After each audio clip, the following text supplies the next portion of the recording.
தேவ செய்திக்குள்ளாக கடந்து செல்வோம். அதற்கு முன்பாக 2-3 வசனங்களை தியானித்துவிட்டு போவோம். மத்திய எழுதின சுவிசேஷம் அதிகாரம் 18 வசனம் 19-20. அல்லாமலும் உங்களில் 2 பேர் தாங்கள் வேண்டிக் கொள்ளப் போகிற எந்த காரியத்தை குறித்தாகிலும் பூமியிலே ஒருமுனப்பட்டிருந்தால் பரலோகத்தில் இருக்கிற என் பிதாவினால் அது அவர்களுக்கு உண்டாகும் என்று உங்களுக்கு சொல்லுகிறேன். ஏனெனில் 2 பேராவது 3 பேராவது என் நாமத்தினாலே எங்கே கூடியிருக்கிறார்களோ அங்கே அவர்கள் நடுவிலே இருக்கிறேன் என்றார். என்ன சொல்ல வர்றாருனாக்கா நன்றாக புரிந்து கொள்ளணும். இந்த சர்வத்தையும் படைத்த பரலோக பிதா, அதாவது பரமாத்மான்னு சொல்லுவாங்க நம்முடைய தமிழ் மொழியில, மூல மொழியில.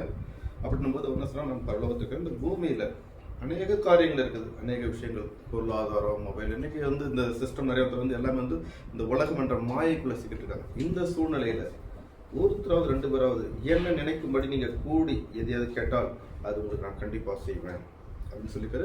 இப்போ நாம கூடி இருக்கோம் பார்த்தீங்களா, அவங்க என்ன சொல்றாரு, என் நாமத்தினாலே 2 பேராவது என் நாமத்தினாலே எங்கே கூடியிருக்கோ அவர்கள் நடுவில் நான் இருப்பேன். இப்போ நம்ம கூடியிருக்கிறது தேவ சமூகத்துல கூடியிருக்கோம். இல்லைன்னா இது உலக பஞ்சாயத்து, உலக காரியமே கிடையாது, சர்வத்தையும் படைத்த தேவனை பற்றின சிந்தனை. சரிங்களா? அப்போ எங்க தேவ சமூகத்தில் இருக்கிறோம், அதுக்கான அட்டென்ஷன் நம்மளுக்கு முக்கியம். ஏன்னா இது இன்னொரு இடத்துல சொல்வாரு, மல்கியா 3:16. அப்பொழுது கர்த்தருக்கு பயந்தவர்கள் ஒருவரோடு ஒருவர் பேசிக் கொள்வார்கள். கர்த்தர் கவனித்து கேட்பார். கர்த்தருக்கு பயந்தவர்களுக்காகவும் அவருடைய நாமத்தை தியானிக்கிறவர்களுக்காகவும் ஞாபக புஸ்தகம் ஒன்று அவருக்கு முன்பாக எழுதப்பட்டிருக்கிறது. என்ன சொல்றீங்க? கர்த்தருக்கு பயந்தவர்கள். கர்த்தர் என்றால் நடத்துகிறவர்கள், 2 வார்த்தை வரும். தேவன் என்றால் உருவாக்குகிறவர், இந்த எல்லாத்தையும் உருவாக்குன தேவன் சொல்லுவாங்க தமிழ்ல. கர்த்தர் என்றால் ஆளுகிறவர், கன்னடாவில் பிரபுன்னு சொல்லுவாங்க. சரிங்களா? அப்ப இந்த ஆளுகிறவர் என்ன சொல்றேன்னா, கர்த்தருக்கு பயந்தவர்கள் ஒருவரோடு பேசிக்கொள்வார்கள் தேவனை பற்றி, செல்வத்தை படுத்துற பற்றி.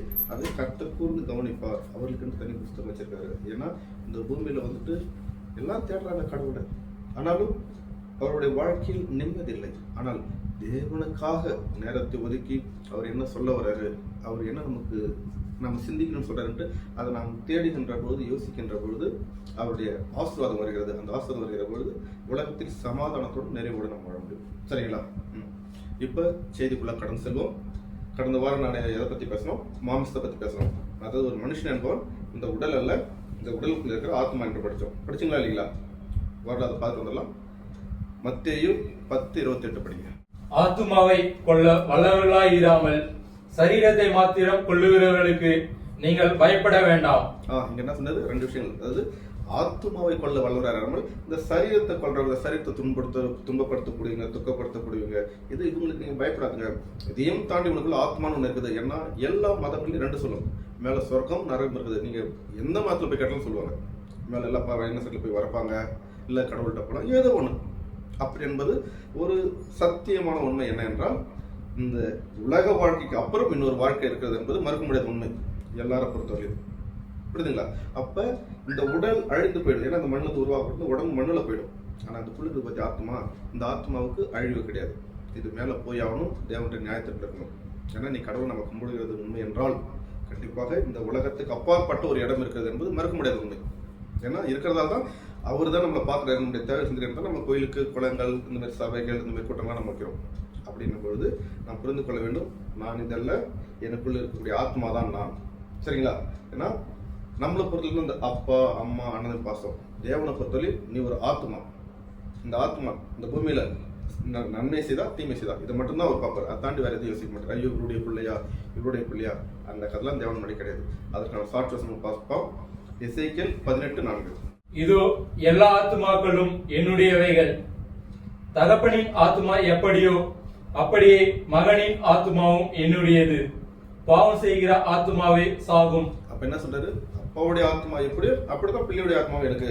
இதுல பாவம் செய்யற ஆத்மா செத்து போயிடும். பாவம் என்றால் நாம நினைச்சிட்டு இருக்கிறோம். ஏன்னா நம்முடைய பொறுத்தவரை பாவனாக்கா பொய் சொல்றது, திருடுறது, மற்றவங்க ஏமாத்துறது, தூர ஏமாத்தி சொல்றது, இதுதான் பாவம் எடுத்துக்கொண்டு. அப்படி அல்ல. பாவம் என்பது தேவனுக்கு விரோதமான எல்லாமே பாவம் தான். உதாரணம் எப்படி சொல்லனாக்கா, தேவையில்லாத ஆசைகள், தேவையில்லாத எண்ணங்கள், ஒரு பெண்ணை நம்ம பார்க்கிற முறை, ஒரு பாவப்பட்டு சம்பாதிக்கிற மனுஷனை பார்க்கும்போது ஏற்பட்ட பொறாமைகள், களவு, சூது, அகங்காரம், எல்லாமே அது மாமிச கிரியைகள்னு சொல்றாரு. படிங்க கலாத்தியர் 5:19. மாம்சத்தின் கிரியைகள் வெளியரங்கமாய் இருக்கின்றன. அதாவது மாமிசம் அந்த உடம்புடைய செயல்பாடு வெளியரங்கமா இருக்குது. அது என்னன்னு சொல்லுவாரு? அவையாவன விபச்சாரம். விபச்சாரம்னா நான் ஏற்கனவே சொல்லிட்டேன். விபச்சாரம் என்றால் பெண்ணை மட்டும் இருக்காது, ஆணையம் இருக்கு. விபச்சாரம் என்றால் பணத்திற்காக எதையும் செய்வதற்கு பேர் தான் விபச்சாரம். இது ஒரு வகையான பாவம். அடுத்தது வேசித்தனம். வேசித்தனம் என்னக்கா ஆளுக்கு தகுந்தவர் நடிக்கக்கூடியது. இதுவும் ஒரு வகையான பாவம். அடுத்தது அசுத்தம். அசுத்தம்னாக்கா தேவையில்லாத எண்ணங்களை உள்ளுக்குள்ள உருவாக்குறது. மொபைலை பார்த்து தேவையில்லாத பார்த்துட்டு தம் மனசு அதுக்குள்ள ஈர்ப்பு கொடுக்கக்கூடியது. அந்த அசுத்தங்கள் என்ன, அதாவது நம்ம சிந்தனைகளை அழுக்காக்கூடியது. இதுவும் பாவம். காம விகாரம். காமம் எதை பார்த்தது? ஒரு பெண்ணை பார்க்கறது, ரசிக்கிறது, ஒரு ஆணை பார்க்க ரசிக்கிறது என்பது ஒரு ஆசை, ஒரு அழகு. அதை அடைய வேண்டும் என்பது பொழுது காம விகாரமாக மாறுகிறது. அது பாவத்தில் வந்துடுது. ஏன்னா அடையணும் கிடைச்சா எல்லாமே நல்லவன் தான். வாய்ப்பு கிடைக்காத வரைக்கும் வாய்ப்பு கிடைச்சா எல்லாம் கட்டாடும். அந்த மாதிரி என்ன காம விகாரம் இந்த எண்ணம் கூட நம்மளுக்குள்ள உருவாயிடும். சில பேர் நல்லா மாடர்ன் ட்ரெஸ் பண்ணுவாங்க, ஆனால் நம்மளுக்குள்ள தீய எண்ணங்கள் உருவாகுதுங்களா, இவைகளும் பாவம். விக்கிரகாராதனை. விக்கிரகாராதனை என்னன்னாக்கா அதாவது வசனத்துக்கு தெரியாது, நம்மளே ஒரு மைண்ட் செட் பண்ணிட்டு நம்ம ஒரு கடவுளை நாமளே ஒரு உருவாக்கி நம்ம கும்பிட போகும்போது அதுவும் தேவனுக்கு முன்பாக பாவமாக இருக்கிறது. பில்லி சூனியம். பில்லி சூனியனாக்கா நாம என்னன்னாக்கா இந்த சேவின் வைக்கிறோம் பார்த்தீங்களா, அப்படி கிடையாது. சேவினாக்கா அப்பாவுக்கு சித்துவா பிள்ளை பெருப்பா பிள்ளை பொண்ணோட்டு பங்காளி பண்றது இல்லப்பா எலுமிச்சம் வைக்கிறது அப்படி கிடையாது. பில்லி சூனியனாக்கா இந்த 4 நட்சத்திரம் பார்த்துட்டு ஜாதகம் பார்த்துட்டு இந்த நேரத்தில் போகாத, இந்த கிழமை சரியில்லை, அது எல்லாமே அந்த லிஸ்ட்ல வந்து நான் பொறுமையாக உங்களுக்கு சொல்றேன். சரிங்களா? சரி போதும். அப்ப நம்மளுக்கு தெரிஞ்சிருச்சு பாவம் என்பது நாம நினைச்சுக்கிட்டு இருக்கிற மாதிரி பொய்யோ திருடோ கபடோ சூது மட்டும் இல்லை. இதுக்கு நிறைய அநேக விஷயங்கள் இருக்குது. இப்போ படித்த நேரில் நம்ம சப்ஜெக்ட் வேற படிச்சுட்டு இருக்கிறோம். சரிங்களா? புரியுதுங்களா? அப்ப இன்னொன்னு நாம் நினைப்போம், நம்முடைய நான் நல்லா இருக்கிறேன், நான் கடவுள் விசுவாசம் பண்ணுறேன், என் பிள்ளை இதை காப்பாற்றுமா அப்படின்ற கூட நம்மளுக்குள்ள என்ன இருக்கும். ஆனா ஒரு காலமும் அப்பா அம்மா செஞ்ச புண்ணியம் அவங்க பூமியில வாழும்போது ஓரளவுக்கு அது பொருளாதார அடிப்படையில தாங்கும். ஆனா மரணத்துக்கு பிறகு மேல மோட்சத்துக்கு இட்டு போகணும்னா இட்டு போகுது. அடுக்கான சாட்சி படிப்போம். எசேக்கியேல் 14:20. நோவாவும் தானியேலும் யோபும் அதில் நடுவில் இருந்தாலும் அவர்கள் தங்கள் நீதியினால் தங்கள் ஆத்துமாக்களை மாத்திரம் தப்புவிப்பார்களே அல்லாமல் குமாரனையாகிலும் குமாரத்தியாகிலும் தப்புவிக்க மாட்டார்கள் என்று என் ஜீவனை கொண்டு சொல்லுகிறேன். என்ன சொல்றாரு? நோவா, யோபு, தானியேல் இவங்களை வேதத்துல மிக ஒரு ரொம்ப ஆசீர்வாதத்துக்குரிய மக்கள். அது தேவனுடைய ஆசீர்வாதத்தை முழுமையாக பெற்றவங்க. அவங்க கிட்ட சொல்றாரு, இவங்க நீதி நிமித்தம் இவங்க காப்பாற்றப்படும்போது இவங்க பிள்ளைகள் காப்பாற்றப்பட மாட்டாங்க. அதனால தான் நான் அடிக்கடி சொல்லுவேன், பிள்ளைகளுக்கு நீங்கள் உலக அறிவை காட்டிலும் ஒழுக்கத்தை கற்றுக் கொடுங்கள், தேவ பயத்தை கற்றுக் கொடுங்க. ஏன்னா அதுதான் அவங்களுடைய பூமியில சமாதானத்தோடும் இங்க மறிச்சதுக்கு அப்புறம் தேவன் கிட்டே போவோம் சொல்லுவேன். அதனால புரிச்சுல, அப்ப நான் என்பது இந்த உடல் அல்ல, இந்த ஆத்மா தான். இந்த ஆத்மா அந்த உலகத்தில் தான் அப்பா அண்ணன் தம்பி பாசம் எல்லாமே. ஆனா தேவன் முன்னாடி எல்லாம் சமமாக பார்ப்பாரு. அதனால இந்த பூமியில என்னுடைய சிந்தனை, என்னுடைய அறிவு, என்னுடைய இயக்கம் எப்படி இருக்குதுன்றதை நம்ம தெளிவா புரிஞ்சுக்கணும். இதுக்காக தான் போன வருஷம் சொன்னேன், இந்த ஆத்மான்றது தனியா எங்காது, இந்த ஆத்மாவுடைய இயக்கம் இருதயம் என்று சொன்னேன். படிச்சீங்களா இல்லையா? அப்ப ஏன்னா இயேசு கிறிஸ்து சொல்லுவாரு, உன் முழு ஆத்மாவோடும் முழு இருதயத்தோடும் முழு ஆத்மாவோடும் முழு மனதோடும் தேவனை சார்ந்து வசனத்தை படிப்போம். மத்தேயு 22:37. இயேசு அவனை நோக்கி, உன் தேவனாகிய கர்த்தரிடத்தில் உன் முழு இருதயத்தோடும் உன் முழு ஆத்மாவோடும் உன் முழு மனதோடும் அன்பு கூறுவாயாக. என்ன சொல்றாரு? உன் முழு இருதயத்தோட. அப்ப இருதயம்னா என்ன? இதான் நான் போன வாரம் தொடங்கினேன், அதனுடைய தொடர்ச்சி தான் பார்க்க போறோம். அப்ப இருதயம் என்றால் என்ன? நான் சொல்லியிருக்கேன், நம்மளுக்குள்ள 2 வகையான மனுஷன் இருக்கான். உள்ளான மனுஷன், புறம்பான மனுஷன். சரிங்களா? வேணா சாட்சி வசனத்தை படிச்சுட்டு வந்துடலாம். ரோமர் 7:15. எப்படி எனில் நான் செய்கிறது எனக்கே சம்மதி இல்லை, நான் விரும்புகிறதை செய்யாமல் வெறுக்கிறதை செய்கிறேன். என்ன சொல்றாரு? நான் செய்கிறது எனக்கே சம்மதம் இல்லை, நான் பொய் சொல்லக்கூடாதுன்னு நினைக்கிறேன், பொய் சொல்லிடுறேன். நான் கோவப்படக்கூடாதுன்னு நினைக்கிறேன் பிரதர், டெய்லி நான் கோவப்படக்கூடாதுன்னு நினைக்கிறேன், ஆனா நிறைய பேர் கோவம் வெளியே வருது. பிரதர் நான் குடிக்க கூடாதுன்னு நினைக்கிறேன், ஆனா என்னன்னு தெரியல, ஒரு நேரம் எனக்கு அந்த டிப்ரெஷனை இட்டு போயிடுது. பிரதர் நான் சிகரெட் பிடிக்கூடாதுன்னு நினைக்கிறேன், உண்மையுமே நினைச்சிருக்கேன் காலையில போற ஆஃபீஸ்க்கு, அந்த டென்ஷன் என்னால குடிக்காம இருக்க முடியல. அப்ப என்ன சொல்றாரு? நான் விரும்புகிறதை செய்யாமல் விரும்பாததையே நான் செய்கின்றேன், நான் அல்ல, எனக்குள் பாவம் என்கின்ற ஏதோ ஒரு குணம் இருக்கிறது. அப்படி என்றால் நாம் ஒரு மனிதனால நம்மளுக்குள்ள 2 வகையான கலவை இருக்குது. இந்த தெளிவு நமக்கு போயிடும். ஏன்னா அதுக்கான இன்னும் சாட்சி வசனத்தை பார்த்தலாம். 2 கொரிந்தியர் 4:16. ஆனபடினாலே நாங்கள் சோர்ந்து போகிறதில்லை, எங்கள் புறமான மனுஷனானது அழிந்தும் உள்ளான மனுஷனானது நாளுக்கு நாள் புதிதாக்கப்படுகிறது. அப்ப என்னது? நாங்கள் சோர்ந்து பார்த்து இந்த புறம்பான மனுஷன் இந்த உடம்புல இருக்கிற இந்த ஆசைகள் இந்த உலகத்தால் இந்த மாயம் நம்ம சிறு வயசுல இருந்து கத்துக்கொண்டு வந்த அந்த எண்ணங்களுக்கு பார்த்தீங்களா, இதை நான் சிக்கிட்டேன், யார் கூட சேர்ந்த என்ன பழக்கத்தில் எனக்குள்ள ஒட்டிக்கிச்சு, அதனால வந்து புறம்பான மனுஷனுக்குள்ள மாட்டி நான் தவிக்கிறேன், எனக்கு தெரியுது, எல்லாமே தெரியுது, இது நான் போற பாதை பாவம் தவறு எல்லாமே தெரியுது, ஆனாலும் என்னால மாற்றிக்கொள்ள முடியல. அதனால என்னக்கா, அதான் நம்ம வேதத்துக்கு வந்திருக்கோம், இப்ப நம்ம மாறிட்டோம், எதாவது சொல்றேன், அப்ப நம்ம பழைய மனுஷன் கூட எப்படி ஆச்சுன்னு சொல்லிட்டு, அப்ப இதுக்கு காரணம் என்ன அப்படின்னு நம்ம சிந்திக்கும் போது இது எல்லாத்துக்கும் அடிப்படையாக வந்துக்கூடியது நம்முடைய இருதயம். சரிங்களா? ஏன் இருந்தேன்னா, இப்ப உள்ளான மனுஷனுக்கு இருதயம் இருக்குது, புறமான மனுஷன் இருக்குது. இந்த புறமான மனுஷனுடைய இருதயம் என்னக்கா, இது இந்த உடல்ல இந்த ரத்தத்தை தூய்மை செய்யக்கூடியது, இதுதான் இருதயம் சொல்லுவாங்க. ஆனா உள்ளான மனிதனுக்கு இருதயம் எது பார்த்தா இந்த சிந்தை இங்க வரும். இந்த உடம்புக்கும் இந்த மூளைக்கும் வந்துட்டு ஒரு தொடர்பை கொடுக்கக்கூடியது வந்து இது என்னது, பிடாரி நரம்புன்னு சொல்லுவாங்க. சரிங்களா? என்ன படிச்சுங்க, ஏசாயா 48:4. நீ கடினமுள்ளவன் என்றும் உன் பிடாரி நரம்பு இரும்பு என்றும் உன் நெற்றி வெண்கலம் என்றும் அறிந்திருக்கிறேன்.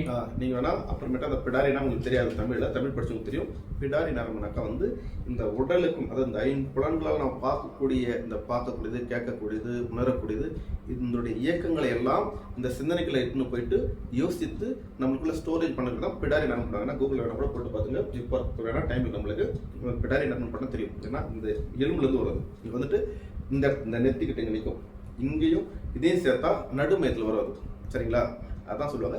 அப்ப இந்த ஆவிக்குரிய இருதயம் என்பது நம்மளுக்கு இங்க இருக்குது, நம்மளுடைய எல்லாமே அங்கதான் போய் ஸ்டோரேஜ் ஆகுது. இந்த பார்த்தது, கேட்டது, பேசுனது 10 வருஷம் மறக்க முடியாது, 20 வருஷம் மறக்க முடியாது சொல்றதுல இந்த ஸ்டோரேஜ் இங்கதான் இருக்குது. அதுக்கான வசனத்தை படிப்போம். மத்தேயு 12:35. நல்ல மனுஷன் இருதயமாகிய நல்ல பொக்கிஷத்திலிருந்து நல்லவைகளை எடுத்து காட்டுகிறான், பொல்லாத மனுஷன் பொல்லாத பொக்கிஷத்திலிருந்து பொல்லாதவைகளை எடுத்து காட்டுகிறான். அப்ப என்ன சொல்றாருங்க, நல்ல மனுஷன் நல்ல பொக்கிஷம். அப்ப இந்த இருதயத்துக்கு பேர் என்னது, பொக்கிஷம், ஸ்டோரேஜ், அது வந்து மெமரி கார்டு கூட சொல்லலாம். அப்ப நம்மளுடைய இந்த உலகத்துல நம்ம கேட்ட எல்லாத்தையும் நமக்கு ஸ்டோர் பண்ண கூட இந்த இருதயம் தான். அதை நீ கொஞ்சம் கவனமா வச்சுக்கணும். ஏன்னா முதல்ல ஒன்று சொன்னீங்கன்னா அதுல தான் நம்முடைய சிந்தனைகள் உருவாக்கக்கூடியது, உணர்வுகள், தேவனுடைய அளவில் அதை வந்து ஸ்டெப் பை ஸ்டெப்பா பார்க்கலாம். அப்ப என்ன சொல்றாரு, அது வந்து ஒரு பொக்கிஷன் சொல்றாரு. நல்ல மனுஷன் தான் நல்ல மனுஷன் வந்து நல்ல பொக்கிஷங்களை எடுத்து கொடுக்குறான், அந்த பேச்சில் கொடுக்குறது. இரண்டாவது, பொல்லாத மனுஷன் அவன் அந்த உலகத்தை கத்து வச்சுக்கலாம் பாரு, சூதுக்களுக்கு ஹே எல்லாம் இப்படித்தான் சொல்லுவாங்க, எல்லாம் யோகியமா அந்த உலகத்துல. பொல்லாத மனுஷன் எல்லாம் யோகியமா, எல்லாம் தப்பு கிடையாதா, எவன் லஞ்சம் வாங்கல, எவன் தப்பு அடிக்கல, எவன் சிகரெட் பிடிக்கல, எவன் பொய் சொல்லல, எவன் சைட் அடிக்கல, எது பொல்லாது சேர்த்து வச்சதே அவன் கற்றுக்கொண்டு. அப்ப இந்த இருதயத்தில் நம்ம என்ன சேகரிச்சு வச்சிருக்கிறோம், இந்த உலகத்துல இருந்து எடுத்து வச்ச தகவல்கள். அப்ப இது சொல்லுது, இதற்கு ஷார்ட் வசனம் படிக்கலாம். அதே லூக்கா 21:34. உங்கள் இருதயங்கள் பெருந்திண்டினாலும், ஒரு நிமிஷங்க, அதாவது உங்களுடைய இருதயங்கள் பெருந்தினாக்கா இந்த உலக சுகபோக வாழ்க்கை ஒன்று. இரண்டாவது, வெறியினாலும், வெறி என்னது, எல்லாத்துலயும் ஒரு வெறுப்பு, ஒரு எல்லாத்துக்கும் டென்ஷன் ஆகுது, எல்லாத்துக்கும் கோபப்படுறது, ஒரு அப்செட்டான சரி ஒரு இந்த உலகத்துல நம்ம ஏதோ ஒன்று சேர்த்துச்சு இல்லையா, அந்த மாதிரி வெறி எல்லாமே. அதாவது அன்பு தான், அன்பு அளவுக்கு மீறும் போது அது வெறியா மாறும். எல்லாத்துலயுமே பாசம் அப்படின்றது நான் அது பொறுமையா உங்களுக்கு சொல்லித்தரேன். அடுத்ததுப்பா, லௌகிக கவலைகளினாலும், குடும்ப வாழ்க்கை, மனைவி எதனா சொல்லிட்டா, பிள்ளைகள் எதனா சொல்லிட்டா, பொருளாதாரத்தை நினைச்சு இதெல்லாம் நினைச்சு இந்த லௌகிக வாழ்க்கை இதனால என்ன ஆயிட்டுக்குது. அடுத்த படிப்பா, பாரம் அடையாத படிக்கும் நீங்கள் நினையாத நேரத்தில் அந்த நாள் உங்கள் மேல் வராதபடிக்கும் எச்சரிக்கையா இருங்கள். அப்படின்னா சொல்றது பாரம் ஆயிட்டுது. நம்ம இருதயத்துல வந்துட்டு நம்ம தேவையில்லாத உள்ள குவிச்சு அதை போட்டு அடைச்சு தம் பண்ணி வச்சிருக்கோம். அதனாலதான் நம்மளால மீள முடியல. இந்த உலகத்துல தேவையில்லாத கேட்ட கோபம், வெறுப்பு, அது சொல்லிட்டு எல்லாத்தையும் போட்டு பாடம் பண்ணி இந்த உங்க இருதயத்தை நீங்க ஃபுல்ஃபில் பண்ணி வச்சீங்க தேவையில்லாத. அதனாலதான் எப்ப பார்த்தா உங்களுக்கு நெகட்டிவ் வைப்ரேஷனே வருது. எதை எடுத்தாலும் பாருங்க எதனா ஒரு நெகட்டிவ் வரும், பாசிட்டிவ் தான். 100ல வந்து நல்ல விஷயம் 2 வரும். 98 விஷயம் பார்த்தீங்கன்னாக்கா நம்ம சந்திச்ச தேவையில்லாத சூழ்நிலைகள், தேவையில்லாத பிரச்சனைகள், இவைகள் தான் அதிகமாக வந்து போகும். புரியுதுங்களா? அப்போ உங்க இருதயத்தை நீங்க என்ன சேகரித்து வச்சிருக்கீங்க, இதை கொஞ்சம் கவனிங்க. திருப்பி அடுத்த இடத்துல கூட என்ன சொல்றாரு, ஏசாயா 47:10. துன்மார்க்கத்திலே நீ இட நம்பிக்கையா இருந்து என்னை பார்க்கிறவர் ஒருவரும் இல்லை என்றாய். உன் ஞானமும் உன் அறிவுமே உன்னை கெடுத்தது. என்னது? உன் ஞானமும் உன் அறிவுமே உன்னை கெடுத்து வச்சிருந்த பூமியில. வேற யாரும் உன்னை கெடல. யாரும் இந்த உலகத்துல குறை சொல்லக்கூடிய அதிகாரம் யாருமே கிடையாது.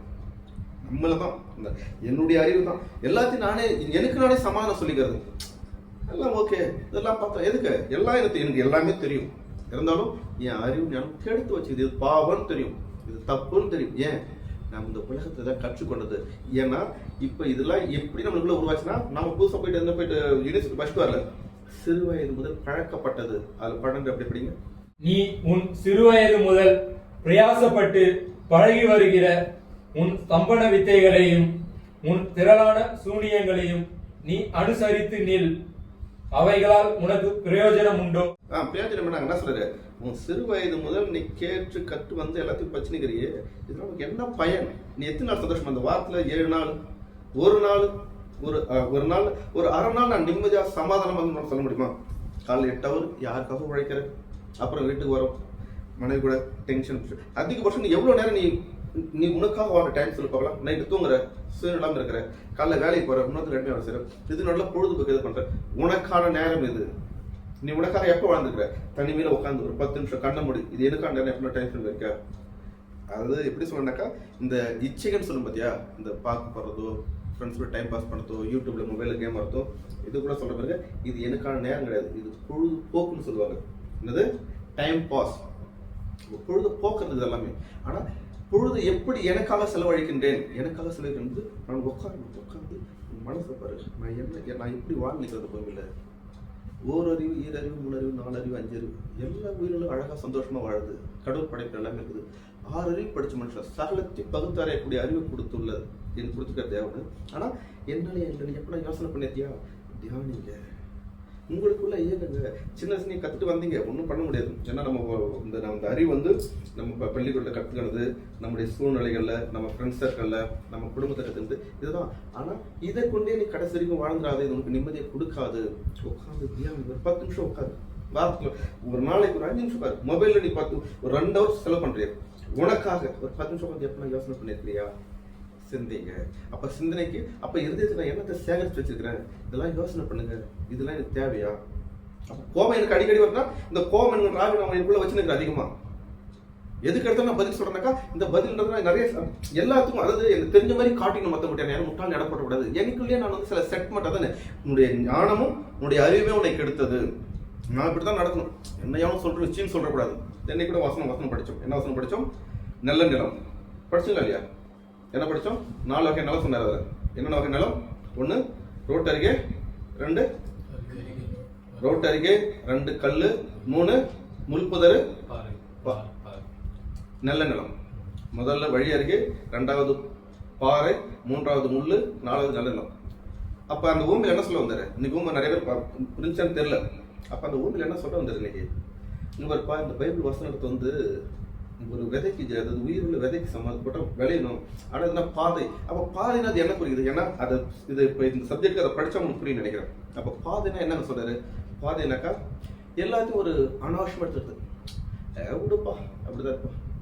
வாழ்க்கைனா பிரச்சனை இல்லாம இருக்குமா, சந்தோஷமா வந்து எல்லாத்தையும் மேலாக்காவே பார்க்கணும் பாரு பார்த்தியா, அவன் வாழ்க்கையில வளர மாட்டான். அது ரோட்ல போட்ட விதை மாரி.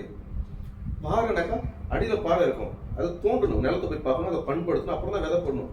நிலங்கதான் சும்மா போட்டு போடாதுங்க. ஏன்னா ஸ்டார்டிங்ல வளரவே தெரியும், கீழே தண்ணி இருக்காது. ஏன்னா ஆல்ரெடி உனக்குள்ள தேவையில்லாத சுமைகளை வச்சுருக்கிற, உன்னுடைய இதயத்துக்குள்ள சுமைகளை வச்சுருக்கிற. அந்த சுமைகள் மேல நீ விதை போட்ட எப்படி வளரும்? அந்த சுமைகளை எடு, அந்த உள்ள இருக்கிற பாவங்கள் எடு, அந்த குணங்கள்லாம் வெளியெடுத்து போட்டு நீ அப்புறம் விதையை போடு, வசந்த போடு. என்ன பண்ற? உலக வாழ்க்கையும் வாழணும், கடவுளுக்குரிய வாழ்க்கையும் வாழணும். நான் சந்தோஷமா வரணும், ஆனா பாவமும் செய்யணும். எப்படி சாத்தியமாகும்? அதான் சொல்ற, நீ பாறை இது, அந்த பாறை அரைச்சிட்டு அந்த இடத்துல விதை போடு. 2வது முள் உள்ளது. முள்ள என்னது? எல்லாம் கேட்டோம், சந்தோஷமா இருந்துச்சு, இந்த வருஷம் எல்லாம் கேட்டோம். வீட்டுக்கு போறோம், அம்மா ஒரு ராசி சொல்லிட்டாங்களா, அப்படியே டிப்ரெஷன். இங்க படிச்சதெல்லாம் அப்படி வெளியே போயிடும், இங்க கேட்டதெல்லாம் அப்படி வெளியே போயிடும். அவங்க சொன்ன வார்த்தை உட்காந்துருவோம்ல. அப்புறம் பிள்ளைங்க என்ன சொல்லிட்டாங்களா, மன கஷ்டம். அப்படி நெருக்குது முள்ளு. குடும்பம், சொந்தம், பந்தம், வேலை நெருக்கணும்னு என்ன பண்றோம்? நம்ம கடல் விட்டு வெளியே போயிடும். திருப்பி அந்த பழைய வாழ்க்கையில போறீங்க. அதான் முள் உள்ளது. நல்லது. இதெல்லாம் இயற்கைப்பா, வாழ்க்கையில நடக்கும். ஆனா ஒன்னே ஒண்ணு, நான் உண்மையா இருக்க, நீதான் இருக்க, சர்வத்தையும் படுத்த தேவன் சமூகத்துல நான் வாழணும். அதுக்கு இந்த வசனம் முக்கியம். அப்பா அம்மானா அப்படிதான் இருக்கும், உலகனா அப்படிதான் இருக்கும், பிள்ளைகள்னா இப்படிதான் இருக்கும், வேலை ஸ்தலம்னா இப்படிதான் இருக்கும். ஆனா நான் என்னை எப்படி கையாளுகின்றேன், நான் எதை எனக்குள் சேகரிக்கப் போகின்றேன், நான் எதை கொண்டு இந்த பூமியில் வாழப்படுற இந்த தெளிவாக நம்ம மனசை அது பண்படுத்தும் போது, இந்த இதயத்தை பண்படுத்தும் பொழுது என்ன பண்ணுது, அந்த இடத்துல இந்த வசனம் போகும்போது நல்லா வளருது. அந்த இடத்துல சமாதானம், அன்பு, மகிழ்ச்சி, இரக்கம், ஐஸ்வர்யம், ஆனந்தம், எல்லாம் வந்து குவியும். ஏன் அந்த செடி நல்லா வளருது, அது எல்லா வகையான கனியும் கொடுக்கும். அதான் சொல்லுவாரு கர்த்தருடைய வேதத்தில் படிப்பார். சங்கீதம் 1:2 படி. கர்த்தருடைய வேதத்தில் பிரியமாய் இருந்து இரவும் பகலும் அவருடைய வேதத்தில் தியானமாய் இருக்கிற மனுஷன் பாக்கியவான். என்ன சொன்னாரு? கர்த்தருடைய வேதத்துல தியானமா இரு. கடவுளை சர்வத்தை படுத்துற பத்தி அந்த விஷயத்தை நீ எப்பவுமே யோசனை பண்ணிட்டே அவன் பாக்கியவான். அவனுக்கு என்ன மாதிரி கிஃப்ட் கிடைக்குன்னு சொல்றாரு. படிப்பா. அவன் நீர்க்கால்களின் ஓரமாய் நடப்பட்டு தன் காலத்தில் தன் கனியை தந்து இலையுதிராய் இருக்கிற மரத்தை போல் இருப்பான். அது நீர்கால் ஓரமாய் ஓடப்பட்டோம். இப்போ ஒரு வாய்க்கால் ஓரத்தில் ஒரு மரம் இருந்துச்சுன்னா அதுக்கு எதனா ஒரு பிரச்சனை ஏற்படுமா? இப்பவுமே தண்ணி போயிட்டு இருக்கு, அதுக்கு என்ன கவலை? அது மாதிரி அந்த மாதிரி தான் நீ எப்போ தேவனுக்குள்ள தெரியும் உன்னுடைய வாழ்க்கை எப்படி இருக்கு. நான் சொல்ல பாரு, நீர்கால் வாய் நடப்பட்ட மரத்துக்கு நீ ஒப்பா இருப்ப. தொடர்ந்து படிப்பா. அவன் செய்வதெல்லாம் வாய்க்கும். அவன் என்ன நினைச்சாலும் வாழ்க்கையில் நடக்கும். நீ எதனா ஏன் உனக்குள்ள பொல்லாப்பு கிடையாது, உனக்குள்ள பொறாமை கிடையாது, உனக்குள்ள அகந்தை கிடையாது, உனக்குள்ள திமிர் கிடையாது. உனக்குள்ள இருப்பதெல்லாம் ஒன்றே ஒன்று, தேவனுடைய வார்த்தை. அந்த தேவனுடைய வார்த்தை இருக்கும் பொழுது அவன் என்ன நினைக்கிறானோ அந்த காரியம் நடக்கும்.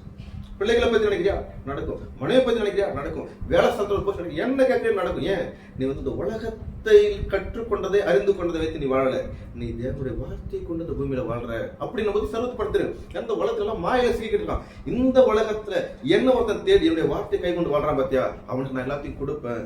ஏன் இந்த சர்வத்தை படைத்தான். நான் மனுஷனுக்காக தான் அதை படைச்சேன். ஆனா அந்த மனிதன் என்னை விட்டு விட்டான். நான் படைத்த பொருட்கள் மீது நாட்டம் கொண்டிருக்கிறான். ஆனால் இந்த மனிதனும் இந்த நாட்டங்கள் எல்லாம் விட்டு விட்டு என்னை தேடுகின்றான். இவனுக்கு தேவையானதை நான் செய்வேன். தொடர்ந்து படிப்பான். துன்மார்க்கரோ அப்படி இராமல் காற்று பறக்கடிக்கும் பதரை போல் இருக்கிறார்கள். பதற மாதிரி எப்ப எந்த நேரத்துல அவங்க வீட்டுல பிரச்சனை வரும் தெரியாது, எப்படி பிரச்சனை தெரியாது. வீட்டுல சும்மா தான் போறாங்க, எதுக்கு இடத்துல எரிஞ்சு விடுறாங்க, டென்ஷன் தான் உங்களுக்கு. அதான் தான் நான் எல்லாம் பழக்கம் இருக்கலாம் தான் கொடுக்குது. ஒரு வாரம் சொன்ன 10 வார்த்தை பேசுறாங்க, வேலையில போனா அந்த மேனேஜர் உயிரை வாங்குறாங்க. முடியல, ஏன்டா ஒரு தற்கொலை பண்ணலாம்னு தோணுது. ஏன் உன் சுய புத்தின் மேல் நிற்கிற, இந்த உலக மாயில நீ மாட்டி நிற்கிற. இதெல்லாம் நீ வெளியே வரணுமா? கடவுளுக்குள்ளவா, சர்வத்தையும் படத்துடைய சமூகத்துக்கு வந்து நில்லு. அப்போ நான் எல்லாத்தையும் பண்றேன். நான் பண்ணது அதுக்கு என்ன அடிப்படை? உன்னுடைய இருதயம். உன் இருதயத்தினுடைய எல்லாம் சேர்த்து வச்சுட பத்தியா, இந்த குப்பைகளை அகற்றணும். இந்த குப்பைகளை அகற்றாமல் உன்னால் ஒன்றும் செய்ய முடியாது. அதுக்கு என்ன பண்ணும்? அனுதினமும் இந்த வசனத்தின் நீரை ஊத்தி ஊத்தி ஊத்தி டெய்லி படிக்க படிக்க படிக்க படிக்க எனக்குள்ள எண்ணெல்லாம் போயிடும். எனக்குள்ள அப்படியே அந்த கழுவப்படும். இந்த பாவங்கள் இந்த எண்ணங்கள்லாம் வெளியேறும். நேற்று வரைக்கும் நான் பேசுற பேச்சு, இன்னைக்கு பேசுற பேச்சு மாற்றம் ஏற்படும். அப்ப என்ன என் இருதயத்துல என்னுடைய வாழ்க்கைக்கான எல்லா பிரச்சனையும் காரணம் என்னுடைய இருதயம் தான். இந்த இருதயத்தை நான் தூய்மையாக வைத்துக் கொண்டால் வாழ்க்கையில் எல்லாம் நடக்கும். ஆனா நாம சொல்லுவோம், அவன் தான் சரியில்லை, இவன் தான் சரி. அவன் சொல்ல வேதம் சொல்லுது, ஒருத்தருக்கு சொல்லுது, உன்னுடைய மன கஷ்டத்துக்கு நீ சேர்த்து வச்சுட்டு அந்த குப்பைகள் தான் காரணம். படிப்போம். நீதிமொழிகள் 14:10. இருதயத்தின் கசப்பு இருதயத்திற்கே தெரியும். என்னது? இருதயத்தின் கசப்பு இருதயத்திற்கே தெரியும். உன் இருதயத்தில் என்ன கசப்பு ஏற்படலாம் அந்த இருதயத்துக்கு உங்களுக்கு தெரியும். நீ துக்கப்படுற எல்லாமே தெரியும். ஆனா நீ மக்களை குறை சொல்லுவ. ஆனா வேதம் சொல்லுது அது மத்தவங்க காரணம் இல்ல, நீ மட்டும்தான் அது காரணம். தொடர்ந்து படிப்போம். அதன் மகிழ்ச்சிக்கு அந்நியன் உடந்தை ஆகான். என்னது? வெளியால் காரணம் கிடையாது. உன் மனசுல சந்தோஷமோ துக்கமோ, தமிழ்ல சொல்லுங்க, தீதும் நன்றும் பிறர் தரவாராய். அதே தாங்க சொல்றாரு. உன் மனசுல ஏற்படுற எல்லா கவலைக்கும் உபத்திரம் எல்லாத்துக்கும் நீ மட்டும்தான் காரணம். மத்தவங்க குறை சொல்லாத. நான் சரியா இருக்கிறேன்னா, என் மனசுல நல்லது இருக்குதா, நான் கோவப்படாம இருக்கிறேன், நான் வருத்தப்படாம இருக்கிறேன், நான் பேசாம இருக்கிறேன்னா, எனக்குள்ள அகந்திருந்தா, எனக்குள்ள தீவு இருக்குதா, உன்னை சோதித்துப்பா. ஆனா நம்மளுக்குள்ள 1000 குறைகளை வச்சுக்கிட்டு மத்தவங்க போய் சொல்றேன்னாக்கா எப்படி சாத்தியமாகும்? நீ அங்கே பர்ஃபெக்டா மனசாட்சி தொட்டு சொல்லிட்டு மத்தவங்க குறை சொல்லுப்பான். என்னையே நான் சிந்திக்கல, ஆனா மத்தவங்க அழகா கணிச்சு வச்சிருக்கேன். அவன் எப்படி தெரியுமா? இப்படி யோசிப்பான், அப்படி யோசிப்பான். அவன் கஞ்சத்து கிருஷ்ணாரிப்பா, அவன் சுயநலவாதிப்பா. மத்தவனை பத்தி நீ இவ்வளவு இடம் போட்டுச்சு. உன்னை பற்றி எப்போது உட்காந்து சிந்திச்சிருக்கியா நீ? இதான் தேவன். உன்னை நீ சிந்தி. ஆனா நம்ம என்ன பண்றோம்? மத்தவனை பத்தி சிந்திக்கிறோம், மத்தவங்களை இடம் பண்றோம், மத்தவங்களை ஜட்ஜ் பண்றோம். அவனை பத்தி ஃபுல்லா எல்லாம் தெரியும்பா. அவனை பத்தி தெரியும், ஊரை பத்தி தெரியும். உன்னை பத்தி உனக்கு என்ன தெரியும்? உன் மனசுல என்ன இருக்கு என்ன தெரியும்? மத்தவங்க தான் நீ வாழ்ற. அதே அவனுக்கு இருக்க அவ்வளவுதான் வந்து மத்தவனை பத்தி எல்லாம் தெரிஞ்சிச்சு. நான் சைக்கிள் டாக்டர் ஆயிட்டேன். அப்ப நான் சுகமா இருக்கணுமே. ஆனா என்கிட்ட சுகம் இல்லையே, என்கிட்ட நிம்மதி இல்லையே, என்கிட்ட சமாதானம் இல்லையே. ஏன்? அப்ப நான் மற்றவங்களையே பார்த்து பார்த்து வாழ்ந்துருக்கிறேன். நான் என்ன ஒரு காலமும் பார்க்கல. அப்ப உன்னை பாருங்க, இருதயத்துல நீங்க என்ன சேர்த்து வச்சிருக்கீங்கன்றத பாருங்க. என்ன இருதயத்துல ஏற்பட கசப்புக்கும் துக்கத்துக்கும் வருத்தத்துக்கும் நான் தான் காரணம். அதனால இருதயத்தில் என்ன சேர்த்து வச்சிருப்பாங்க. திரும்ப மீண்டும் சொல்லுகிறார். அப்போஸ்தலர் 16:14 படிப்பா. அப்பொழுது தியத்தீரா ஊராலும் ரத்தம்பாரம் விற்கிறவனும் தேவனை வணங்குகிறவனுமாகிய லீதியாள் என்னும் பேருள்ள ஒரு ஸ்திரீ கேட்டுக்கொண்டிருந்தாள். பவுல் சொல்லியவைகளை கவனிக்கும்படி கர்த்தர் அவள் இருதயத்தை திறந்தருளினார். இங்க என்ன சொல்றாரு? கர்த்தருடைய இருதயத்தை திறந்தார். அப்ப இந்த இருதயத்தினுடைய அதிகாரம் ஃபுல்லா தேவன் தான் இருக்குது. இப்ப நம்ம தேவனை தேடணும், அவர்கிட்ட போய் ஒரு சமூகத்துல வாழணும், நான் சந்தோஷத்தோட வாழணும், நிம்மதியா வாழணும், பரிபூர்ணமா வாழணும், ஒரு குடும்பத்துல ஒற்றுமையோட வாழணும், என் பிள்ளைங்க என் பேச்சை கேட்கணும், என் மனைவி என் பேச்சு கேட்கணும், என் பிள்ளைங்க ஆரோக்கியமா இருக்கணும், அவங்களுக்கு நல்ல ஒரு ஒழுக்கம் வேணும், அவங்களுக்கு ஒரு நல்ல ஒரு எதிர்காலம் வேணும், எல்லா வகையும் எனக்கு சமாதானம் வேண்டும், என்னுடைய உடன் பிறந்தவங்கிட்ட சமாதானமா இருக்கணும். இப்படி என்றால் நாம் தேவனை தேடும்போது, தேவனை தேடுகின்ற போது அந்த இருதயத்தின் கதவை திறந்து உள்ள இருக்கிற அழுக்களை வெளியெடுத்து போட்டு அதற்குள்ளாக அவருடைய சிந்தனைகளை கொடுக்கின்றார். திருப்பி அதுக்கான சாட்சி நல்லா புரிந்து கொள்ளுங்கள். நான் இருதயத்தை பற்றி தான் பேசுகிறேன். ஏன்னா இருதயம்ன்றது லேசா 4 வாரத்தில் கடந்து போறதில்லை. நம்ம இப்போ இதில் இந்த நம்ம வாழ்க்கையில் நடக்கக்கூடிய எல்லாவற்றுக்குமே எதுவாக இருந்தாலும் சரி, எதுவாக இருந்தாலும் எக்ஸட்ரா இருதயம் மட்டும்தான் காரணம். இந்த இருதயத்தை பற்றின தெளிவு மட்டும் நம்மளுக்கு கிடைச்சிட்டா போதும், நம்ம வாழ்க்கையில ஜெயிச்சிடலாம். அப்ப என்ன பண்ணாரு? லிதியால் கடவுளை பத்தி பேசினாரு. கடவுளுடைய வார்த்தையை ஒரு தூரம் ஒரு அம்மா கேட்டிருந்தாங்க, இதை யாரும் கடவுளை பத்தி பேசினாங்களே, ஏன்னா அவங்களுக்கு ஆல்ரெடி கடவுள் மேல ஒரு தாகம் இருந்துச்சு. உடனே வராங்க, உடனே தேவனை அவங்க இருதயத்தை திறக்கிறாரு. ரொம்ப நாள் வச்சிருந்து பத்தி அந்த குப்பைகள் எல்லாத்தையும் போடும், வெளியே ஏற்றும், அப்படியே உள்ள வருது, கடவுளுடைய வார்த்தை உள்ள வருது, உள்ள இருக்கிறது ஃபுல்லா அப்படியே வெளியே போகுது. புரியுதுங்களா இல்லையா? அப்ப இது சுத்தம் பண்ணிட்டாக்கா, சுத்தம் பண்ணிட்டு அப்படியே விட்டுறக்கூடாது. அதையும் சொல்றாரு. தொடர்ந்து படிங்க. மத்தேயு 12:44. நான் விட்டு வந்த என் வீட்டுக்கு திரும்பி போவேன் என்று சொல்லி அங்கே வந்து அந்த வீடு வெறுமையாகவும் பெருக்கி ஜோடிக்கப்பட்டதாகவும் இருக்க கண்டு திரும்பி போய் தண்ணீரும் பொல்லாத வேறு 7 ஆவிகளை தன்னோட கூட்டிக் கொண்டு வந்து உட்புகுந்து அங்கே குடியிருக்கும். இங்க என்ன சொல்றாரு? இப்ப நீங்க வந்துட்டீங்க, இப்ப என்கிட்ட வந்துட்டீங்களா இல்லையா? இப்ப உங்களுடைய இருதயம் சுத்தமாயிடுச்சு. சுத்தமாயிடுச்சா? சுத்தமாயிடுச்சாமா பிரதர்? இல்ல பிரதர், நீங்க சொல்லிட்டீங்க, கேட்டதெல்லாம் எங்களுக்கு ஒரு மாதிரி ஆயிடுச்சு, இப்ப இன்னிலிருந்து நான் இருதயத்துல வேற ஒண்ணு அப்லோட் பண்ணலாம் இருக்கிறேன் அப்படின்னு சொல்லிட்டு கேட்டீங்க. கேட்டுட்டு நீங்க இன்னைக்கு கேட்டீங்க, அடுத்த வாரத்து போல. இப்போ வந்து பிசாசு நப்பமா, பிசாசுனாக்கா நம்ம நினைப்போனாக்கா அசுத்தாவி அங்க சொன்னாரு. அசுத்தாவினா நம்ம நினைச்ச பேய் பிடிச்சி நிக்கிற மனுஷன் சொல்லுவோம். அசுத்தாவினா பேய் கிடையாது, நம்முடைய குணங்களை தான் அசுத்தாவின்னு சொல்லும். வேணா அதுக்கான வசனத்தை பார்த்தலாம், வசனத்தை பார்த்துட்டு இதுக்கான சொல்யூஷன் போறோம். என்னாகமும் 5:14 படிப்பான்.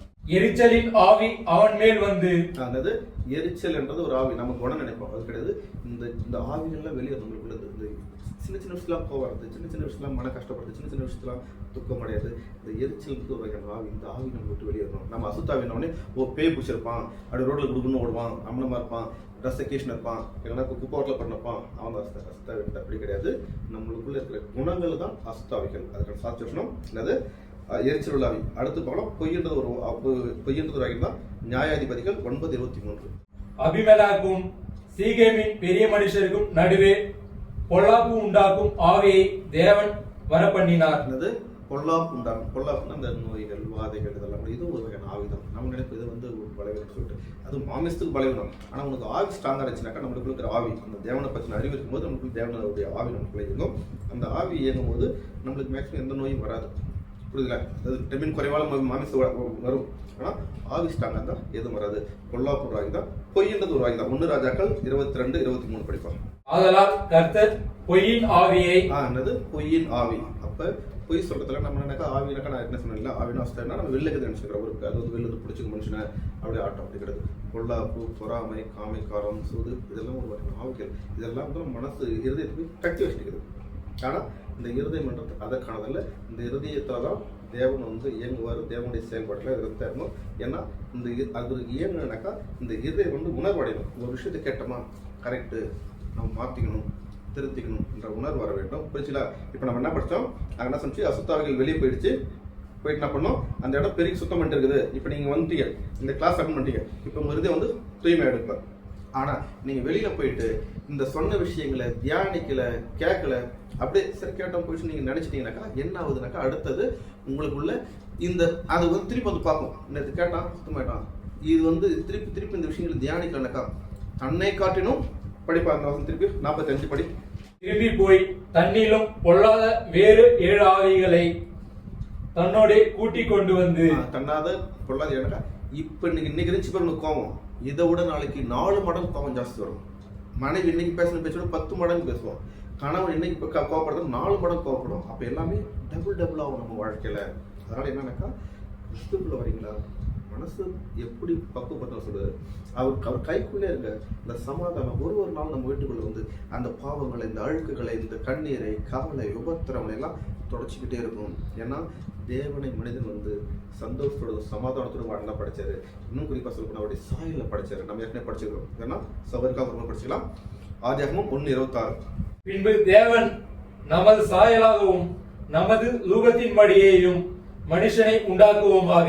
அப்ப என்ன மனுஷன் எப்படி படிச்சாரு? தம் சாயல். அப்படின்னும்போது நம்மளுக்கு கவலை கூட கண்டிப்பா தான் படிச்சது நோக்கம். ஆனா இன்னைக்கு இருக்குதுனாக்கா தேவன் விட்டு வெளியே வந்துட்டோம். இந்த உலகத்துல கற்றுக் கொடுத்த வச்சு நம்ம எங்க தான் ஆச்சு. சரிங்களா? அப்ப இந்த வேதத்துக்கு நம்ம படிக்க நம்ம இருதயம் தான் இதோட முக்கியமான கான்செப்ட். இந்த இருதயத்தை தூய்மை பண்ணணும். தூய்மை பண்ணும்போது தான் அதனுடைய அந்த ஞானம் பிறக்கும். அதுக்குள்ள தான் எல்லாமே வரும். என்ன எக்ஸாம்பிள் கூட இன்னொரு வசந்தப்படலாம் டைம் இல்லை. ஏன்னா இந்த சப்ஜெக்ட் பெருசு. நான் நிறைய விஷயங்கள்ல போயிட்டு வந்தேனாக்கா சில நோக்கத்துக்காக போயிட்டு வந்தேன். சரிங்களா? அப்ப இந்த இருதயத்தை நம்ம எப்படி பாதுகாக்கணும்னு மட்டும் சொல்றாரு.